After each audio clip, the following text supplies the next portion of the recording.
Pernahkah Anda membayangkan seorang presiden Indonesia ingin membubarkan DPR? Bukan sekedar rumor, bukan cerita fiksi.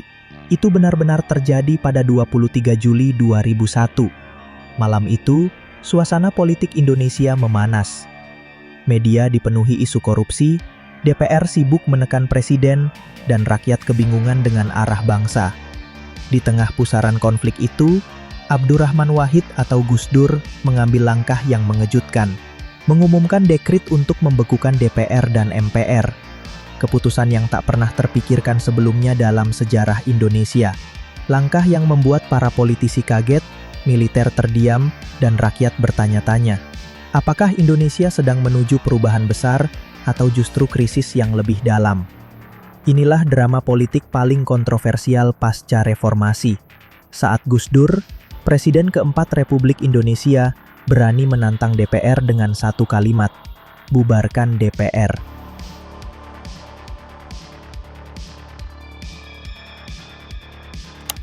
Setelah runtuhnya rezim Orde Baru, Indonesia memasuki babak baru, era reformasi. Sidang umum MPR tahun 1999 menjadi panggung sejarah, ketika bangsa ini mencari sosok pemimpin yang mampu membawa perubahan.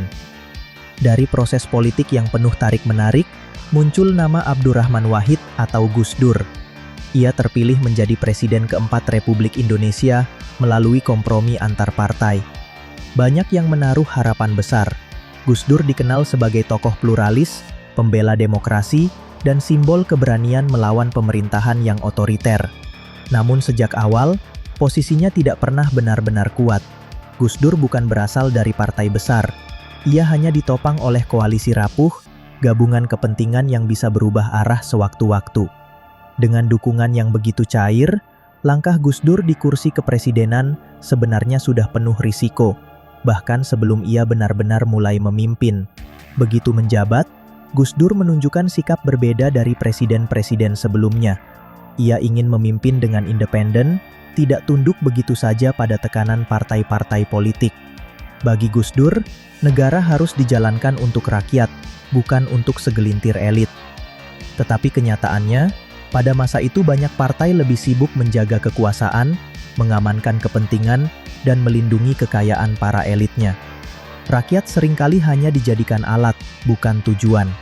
Sikap independen Gus Dur jelas membuat resah. Para politisi yang terbiasa mengendalikan presiden merasa dipinggirkan. Pertentangan demi pertentangan pun mulai muncul, dan perlahan, dukungan yang rapuh sejak awal semakin melemah. Inilah titik awal benturan besar antara Gus Dur dan partai politik di DPR. Di awal pemerintahannya, Gus Dur langsung membuat langkah mengejutkan. Ia memutuskan untuk membubarkan dua kementerian besar yang selama puluhan tahun menjadi pilar kekuasaan Orde Baru, Departemen Sosial dan Departemen Penerangan. Departemen Sosial sejatinya bertugas mengurus kesejahteraan rakyat, mulai dari bantuan bencana, panti asuhan, hingga penanganan fakir miskin. Namun di era Orde Baru, departemen ini berubah menjadi ladang korupsi. Anggaran besar sering tidak pernah sampai ke rakyat, melainkan berhenti di meja para pejabat. Sementara itu, Departemen Penerangan adalah wajah lain dari kontrol rezim. Departemen ini mengatur media massa, televisi, dan pers. Selama bertahun-tahun, Departemen Penerangan menjadi alat utama propaganda pemerintah, sekaligus mesin sensor untuk membungkam kritik. Bagi Gus Dur, dua departemen ini tidak lagi melayani rakyat, tetapi justru melayani kepentingan politik dan kekuasaan. Dengan satu keputusan, keduanya dibubarkan. Tapi langkah berani itu juga menimbulkan gelombang perlawanan. Banyak elit DPR, pejabat lama, hingga sebagian militer merasa kehilangan sumber kekuasaan dan privilege mereka. Dan sejak saat itu, lawan politik Gus Dur semakin banyak. Belum lama Gus Dur menjalankan pemerintahannya, badai politik besar menghantam.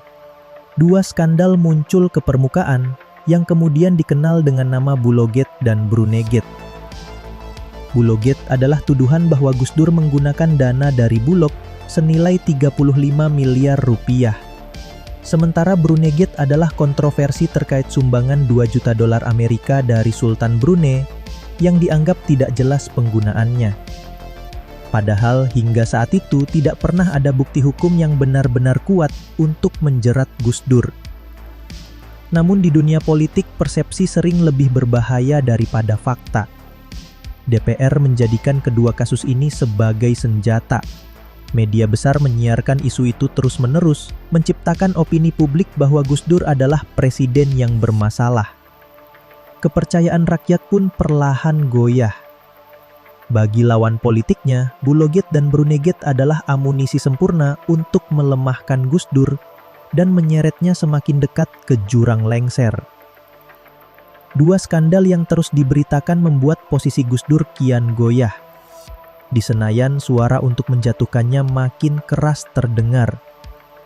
DPR dan MPR mulai mendorong digelarnya sidang istimewa untuk melengsarkan presiden. Koalisi rapuh yang dulu mengantarkannya ke kursi kepresidenan kini pecah berantakan. Satu persatu partai politik menarik dukungan. Gus Dur semakin sendirian. Bagi banyak politisi, saat itu hanyalah soal waktu sebelum Gus Dur benar-benar tumbang. Dan di tengah tekanan yang semakin berat, Gus Dur merasakan dirinya dikepung, disudutkan, bahkan diperlakukan tidak adil. Inilah masa-masa paling genting dalam pemerintahannya. Masa ketika sebuah keputusan besar sedang disiapkan. Pada malam 23 Juli 2001, suasana politik Indonesia mencapai titik yang paling panas. Di tengah tekanan dari DPR dan MPR yang terus mendesaknya mundur, Gus Dur mengambil langkah berani sekaligus mengejutkan. Ia mengumumkan sebuah dekret presiden. Isi dekret itu sangat kontroversial. Pertama, membekukan MPR dan DPR. Kedua, mengembalikan kedaulatan sepenuhnya kepada rakyat. Dan ketiga, menjanjikan pemilu baru dalam waktu 1 tahun. Namun yang sering disalahpahami, maksud Gus Dur sebenarnya bukan untuk menghapus DPR atau MPR. Ia hanya ingin mengganti anggota-anggota dewan yang dinilai lebih sibuk menjaga kepentingan partai dan elitnya ketimbang memperjuangkan rakyat. Setelah dibubarkan, lembaga perwakilan itu akan dibentuk kembali lewat pemilu, sehingga isinya bisa benar-benar mewakili suara rakyat, bukan kepentingan segelintir orang. Bagi publik, langkah ini terasa seperti petir di siang bolong. Dekret Gus Dur langsung dicatat sebagai salah satu tindakan paling dramatis dalam sejarah politik Indonesia pasca reformasi. Dekret presiden yang diumumkan Gus Dur ternyata tidak berjalan seperti yang ia bayangkan. Harapannya, TNI dan Polri akan mendukung langkah besar itu, namun kenyataannya berbeda. Kedua institusi ini justru menolak memberi dukungan. Di saat bersamaan, DPR dan MPR tetap bersidang seperti biasa, seolah dekret itu tidak pernah ada. Para elit politik malah semakin kompak menyingkirkan Gus Dur. Media besar juga ikut menyorot tajam. Opini publik pun berbalik. Banyak yang menilai Gus Dur sudah kehilangan legitimasi sebagai presiden. Dari titik ini, nasib kepemimpinan Gus Dur kian jelas. Ia makin terpojok, sendirian menghadapi gelombang besar penolakan. Tanggal 23 Juli 2001, siang hari. MPR menggelar sidang istimewa, meski sebelumnya sudah dibekukan lewat dekret presiden. Hasilnya tegas dan bersejarah. Abdurrahman Wahid resmi diberhentikan dari jabatannya sebagai Presiden Republik Indonesia. Tak lama setelah itu, Megawati Soekarnoputri dilantik sebagai presiden kelima. Pergantian kepemimpinan ini menjadi penutup dari salah satu drama politik terbesar pasca Orde Baru. Namun malam harinya lahir sebuah momen yang tak akan pernah terlupakan. Gus Dur keluar dari istana bukan dengan jas kebesaran presiden, melainkan hanya mengenakan kaos dan celana pendek. Dengan wajah tenang, ia menyapa para pendukung yang masih bertahan. Di hadapan mereka, Gus Dur meminta agar semua pulang dengan damai. Ia berkata dengan nada getir, "Demokrasi sudah mati." kalimat singkat yang menggema sebagai simbol kekecewaan sekaligus penanda berakhirnya satu babak dalam sejarah politik Indonesia. Dalam hitungan jam, perjalanan Gus Dur di kursi presiden berakhir. Dari tokoh yang penuh harapan di awal reformasi, hingga akhirnya lengser dalam konflik politik yang panas, penuh intrik, dan penuh kejutan. Sejarah mencatat, kejatuhan Gus Dur bukan sekedar kisah seorang presiden yang dilengserkan. Lebih dari itu, ia adalah cermin betapa rapuhnya demokrasi Indonesia di masa awal reformasi. Gus Dur mungkin lengser, tetapi keberaniannya meninggalkan jejak. Ia berani menantang status quo, membubarkan departemen yang dianggap sarang korupsi, menolak tunduk pada kepentingan partai, dan sampai akhir tetap berdiri dengan keyakinannya. Kini, 2 dekade lebih telah berlalu. Pertanyaannya, apakah kita sudah belajar dari peristiwa itu? Ataukah sejarah akan berulang ketika kepentingan politik kembali lebih besar daripada suara rakyat? Sejarah tidak pernah benar-benar berakhir. Ia selalu menunggu untuk berulang jika kita tidak belajar darinya. Kalau Anda suka dengan video ini, jangan lupa like, tulis pendapat Anda di kolom komentar, dan subscribe agar tidak ketinggalan kisah-kisah sejarah lainnya.